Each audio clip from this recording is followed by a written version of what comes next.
Today I'm going to make a apple pie. I'm using Honeycrisp apples. I have 6 of them. I'm going to peel them and slice them thinly. And I have a large bowl here.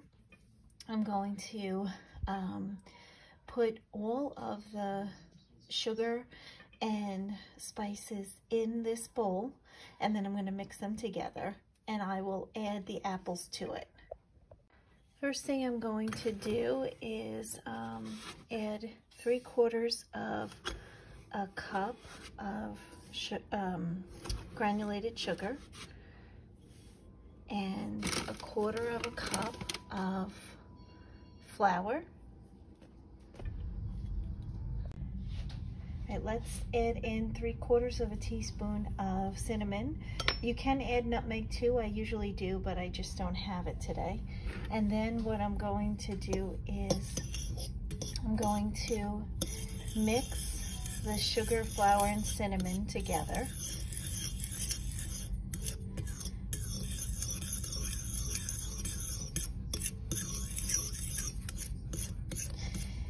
And now I'm going to peel and slice my apples and add the apples to this mixture. Okay, perfect. So I've peeled and sectioned each apple into quarters, and now I'm going to squeeze half a lemon. I'm gonna squeeze the juice of the lemon onto the apples.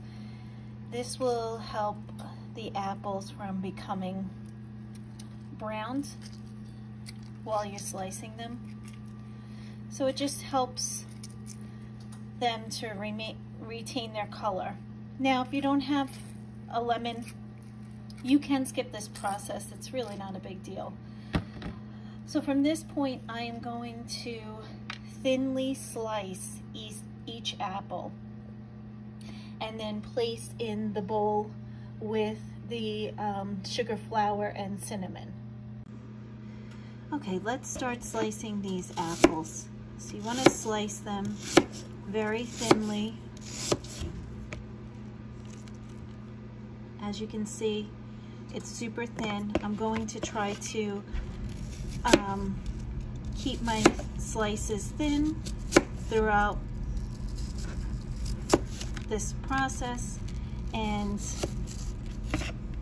then I'm going to take my apples and I'm just going to toss them into the bowl with the sugar mixture.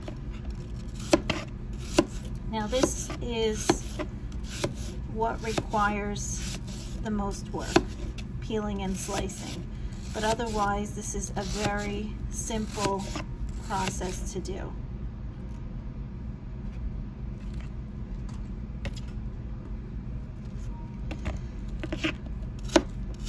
Now today I'm going to be using a refrigerated pie dough, but if you want to make your own pie crust, by all means you can. I just prefer, I find that the refrigerated pie crusts are delicious.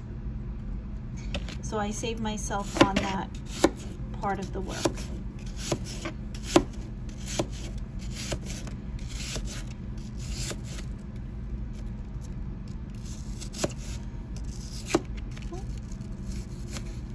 Okay, so I'm going to continue doing this process. I have a ton of apples left to slice, but as I go, I'm going to add them to my bowl, and I'm just going to give them a little swirl of this to start coating them. And then periodically, I'm just going to keep adding them in and mixing them around. So as you can see, I finished slicing all the apples and I've mixed them into that sugar mixture.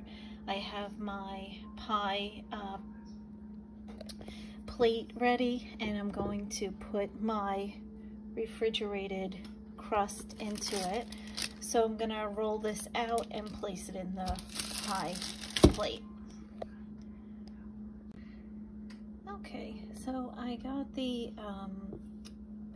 pie crust into the plate, and I am going to pour my apples into this.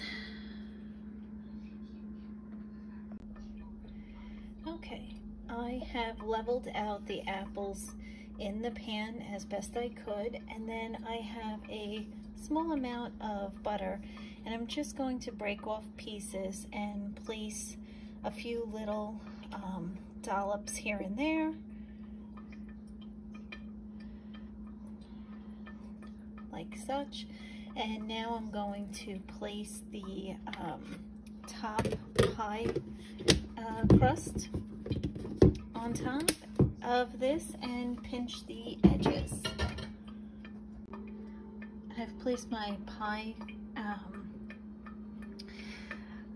dough on top, and now what I'm going to do is I'm going to try to pinch the sides, and I'm not the best at that process, so I will show you what it looks like when I'm done. But pretty much you want to go along and you want to pinch up along the sides to pinch the top and the bottom together.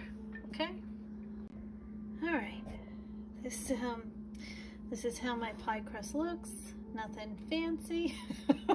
As you can tell, my edges aren't that great, but what I want to do is I'm going to cut an X or a star, whatever you want to do if you want to make it fancy, in the center of this so that it can vent as it's cooking. Okay, so there's the X. Now I'm going to cover this with aluminum foil around the edges, and then I'm going to place in my 375-degree preheated oven for about an hour. About 20 minutes before, I'm going to take off the aluminum foil so that it can brown evenly. All right, I'm going to place this in the oven, and I will show you what the end result is. The pie just came out of the oven. As you can see, it's still bubbling a little bit. So you have to let it cool down before you cut it. This cooked for about an hour and a half. It took a little bit longer, and I wanted to make sure that it was nicely browned on top, so I left it in a little bit longer. Okay, hope you enjoy. See you next time.